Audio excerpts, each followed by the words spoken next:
offer of $452,250 and had 6 offers. So right before we went to go list the property, this other property on a different street, probably better location, they listed it for $449,900. And they did presentation of offer at that. When I looked at comps, the best that we could probably do is 425, 430. So what we did, they did the presentation, they didn't get any offers. So it was so it was still active when we did presentation of ours. We listed ours at $399. We ended up getting an offer of $452,250 and had 6 offers. And that other property, I do believe, sold for $427,000. So there really is and my clients trusted me on that and the rest of it, and we got more than what I even thought we were going to do. You show the value there, and then you let it bid it up. Well, I think a lot of it's pricing things accordingly, and the people are in a presentation of offers. There a lot of times they're seeing things go over 50, 60, 70, $80,000, and when you start listing things at market value, you scare away a lot of people because they're like, well, is that property now going to go, if it's listed at $499, is it now going to go for $575 when it's only worth $550? Welcome to the Bamford & Co. podcast, Beyond the Keys. I am so lucky to be here with my brother, Ryan Bamford. I almost said Kevin, so I almost messed that one up too. So thanks for joining us again there, Ryan. Want to give us some updates on, I guess, what's been happening in the last month. How have you been seeing it? Well, that was quite the intro, Greg. Thanks for having me on again.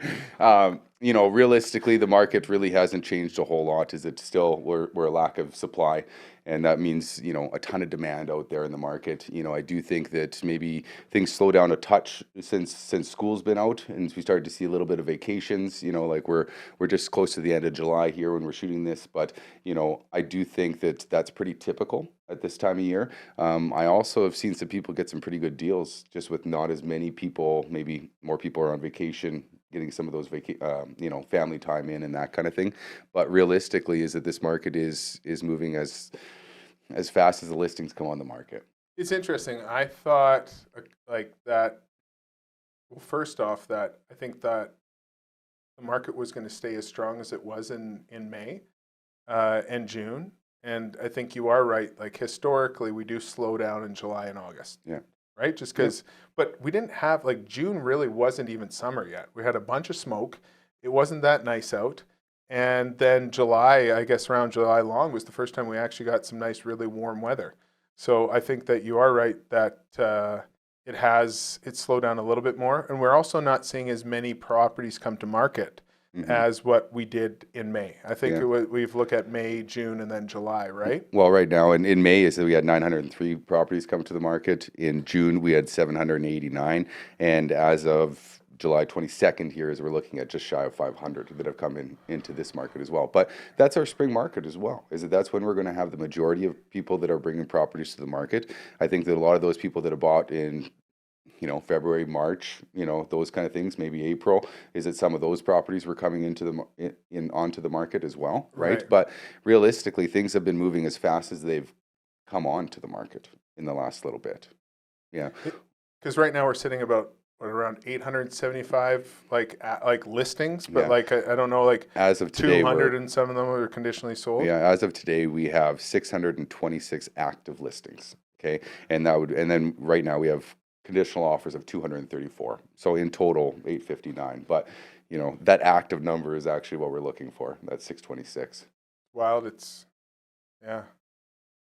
And like we said, is that balanced market is probably at least that 15 to 2,000, right? Well, I think it's 2,000 for sure. Yeah. 15 is still a seller's market, right? Yeah. It's just, but I don't see this improving. And I mean, we've been saying this all year, and we said that the market was going to go up 10% at the beginning of January. And at that point, you looked at me like I was kind of crazy, and I think you laughed at me. But it could even be higher than that at this point. I think it would, depending on the neighborhood, For sure. depending on the neighborhood and if And it's a what bungalow. style of home is it? I think that that makes a big difference, right? I do find that in the last little bit is that there's been a little bit of change in I guess how many people are presenting offers, how many people are maybe just let's talk about pricing a little bit. And lately we've kind of seen a little bit of a shift from, I know still most things are going multiple offers, but we're also seeing a lot of people that are kind of pricing things into say, hey, the last comparable property has sold for this that was comparable to your home. I can justify the market value today as this. Why don't we try an extra 20,000 and just do first come first serve, right? So I think that we've seen a lot like a big change in not everybody just knowing or just listing low, doing a presentation of offers. I think that some people don't like it. Some people are turned off by it when it's a buyer. I know it's a little nerve-wracking for the seller to list something $75,000 lower than what market value is, and then to try to get that extra 25 or 30 Yeah. grand higher than what market value is today. Yeah. So I know that, like, to give you an example, homes, I guess, presentation of offers only 127, which is 32% of it this month in July. Homes that have sold over list have been 53%. And sold within 5,000 of list, 15%.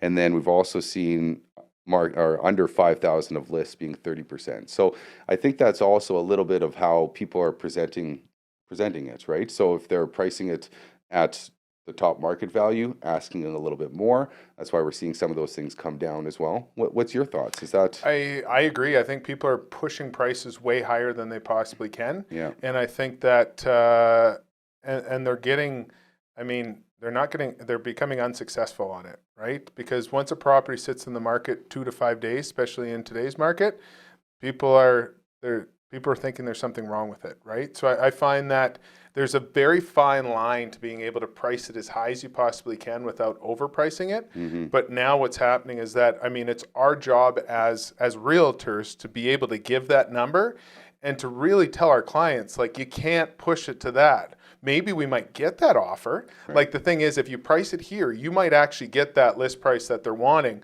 But if you list it there, there's very low chance that someone's going to then overpay when it's already there, because people just don't want to, like, get into that, especially at that price, because they think that they're going to have to spend another 20 or 30 on it, right? And especially when they do presentations that way.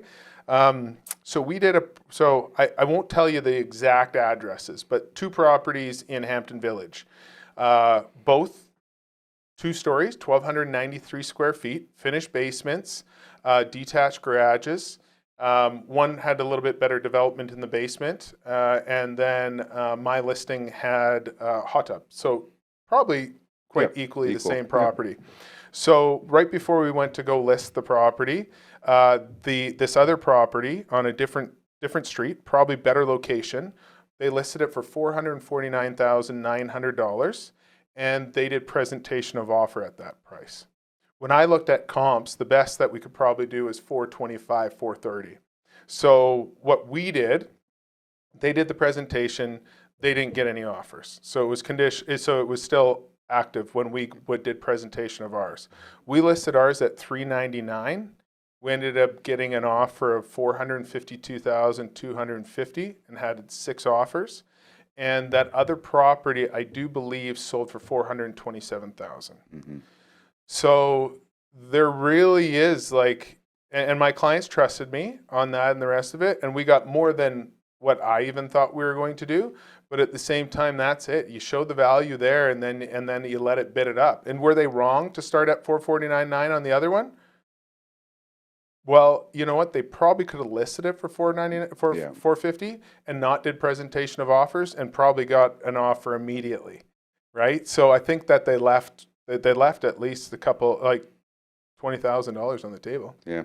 Well, I think a lot of it's pricing things accordingly, and is that people are in a presentation of offers, there a lot of times they're seeing things go over 50, 60, 70, $80,000. And when you start listing things at market value, you scare away a lot of people, because they're like, well, is that property now going to go, if it's listed at $499, is it now going to go for $575 when it's only worth $515, right? Yeah. So I think that that's been a little bit of a change, and I don't, unless that you got your finger on the pulse of the market, I don't think that you're really realizing those things, right? So it's definitely changed, I guess, how I've been pricing things. a little bit in the last little bit, right? Right. So yeah. So what's your prediction? You're good at predictions. Where do you think that the summer is going to fall? Do you think it's going to continue to see prices increase a little bit, or do you think that we're, like right now, people are buying for September? I think it's going to stay pretty flat, but I think that as people start coming back and you start seeing more of those buyers come back again, Mm-hmm. I think that, at least from my feeling on this, is that our market's been pretty strong for a long time now. Yeah. And I think people are getting pretty frustrated on where these prices are and so forth. And there's a lot of people that have taken a back seat to maybe a little bit of a pause, said like, you know what, we're going to take a pause on this. We're just going to, you know what, not look for the summer and so forth.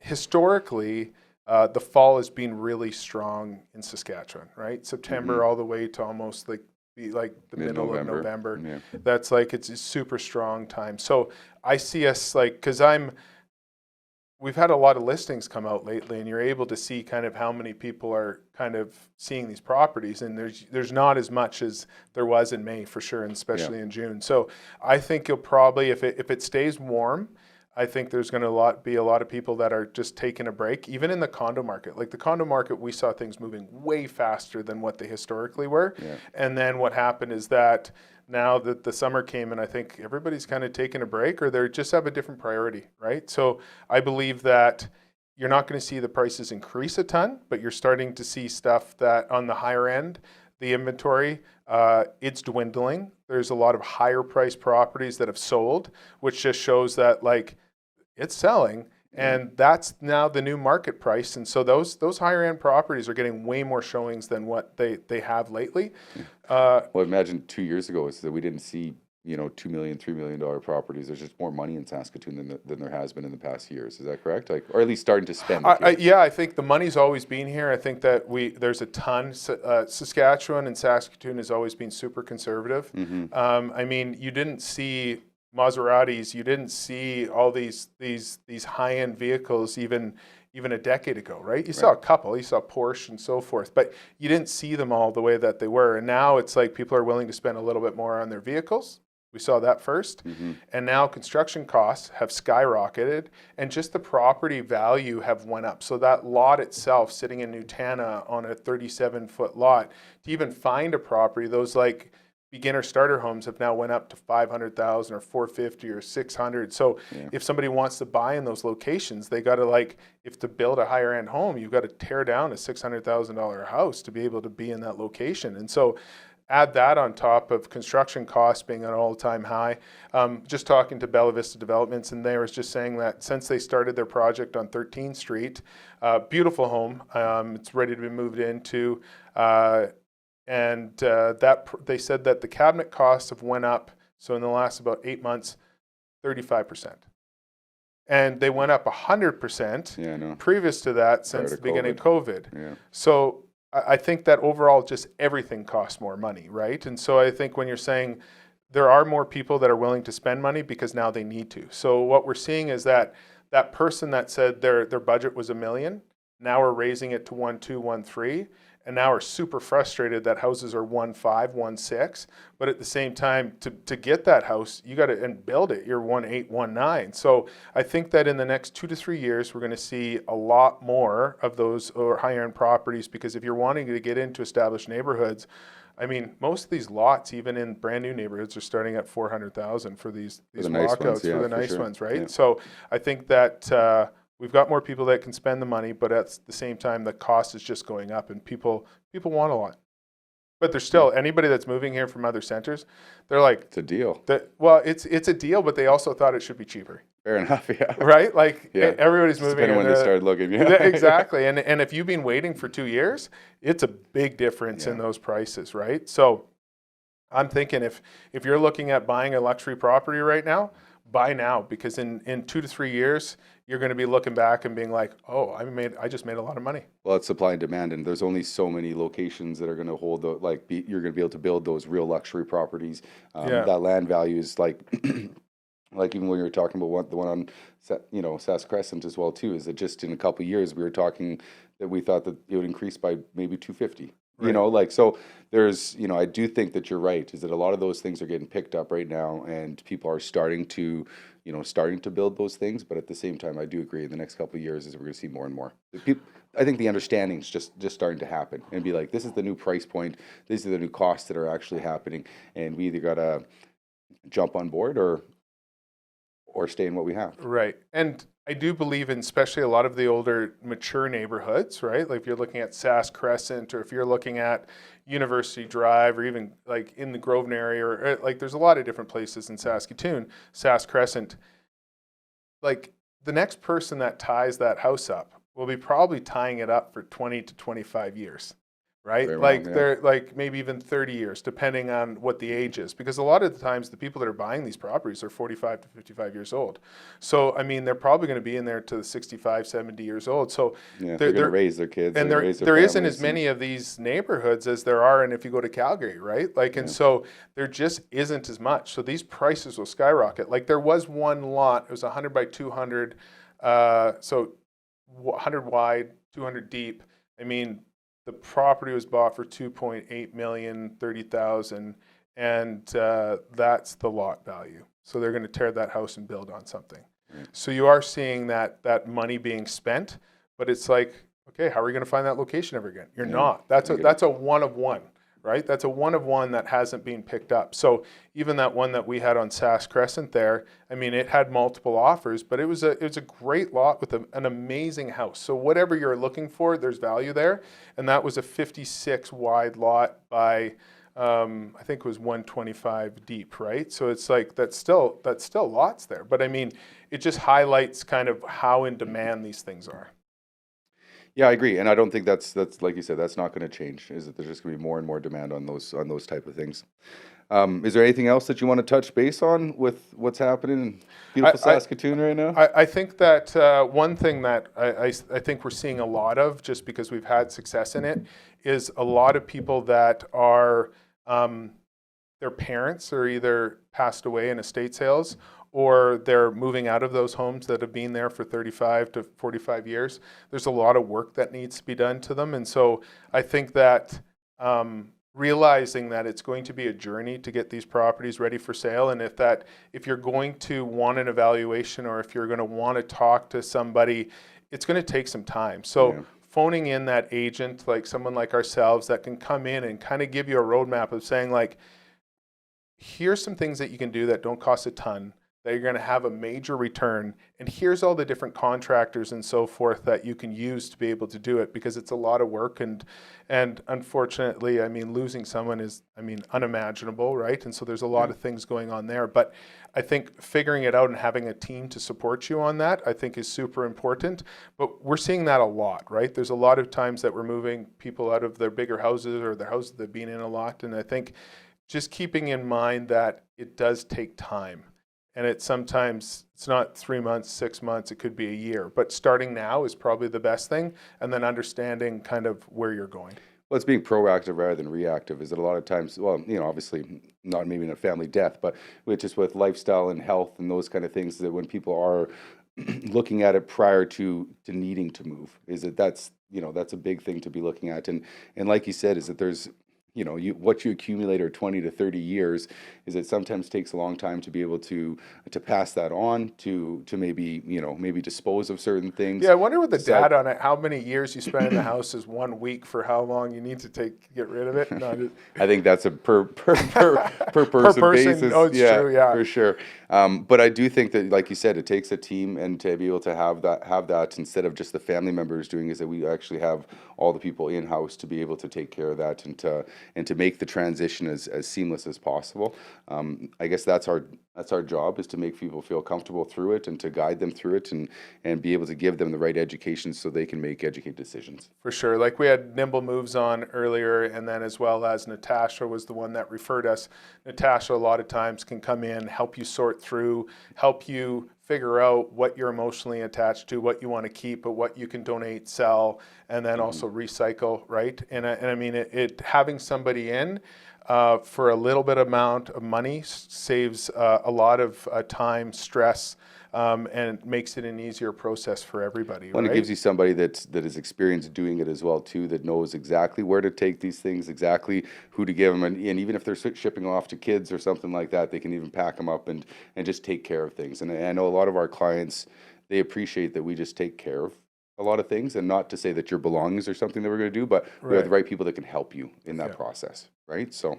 Yeah, for sure. So if you have an evaluation needing done, give Ryan or I a call. We'd be happy to help you out on that.